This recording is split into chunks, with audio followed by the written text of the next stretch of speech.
ఏంటన్నా వద్దని చెప్పలా, ఇద్దరిని ఒక దాంట్లో కూర్చోబెట్టంటే వద్దు అన్నాడు. రా బ్యాక్ పుష్, రివర్స్ తిప్పు, రివర్స్ తిప్పు, రివర్స్ రివర్స్, ఫ్రంట్ లో బ్యాక్ బ్యాక్.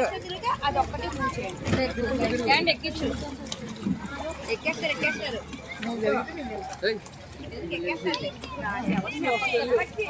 ఇదిగో రైట్ తీసుకోవాలంటే ఏం చెప్పాలి? కాల్ చాపు ఫ్రీగా ఉందని బాగా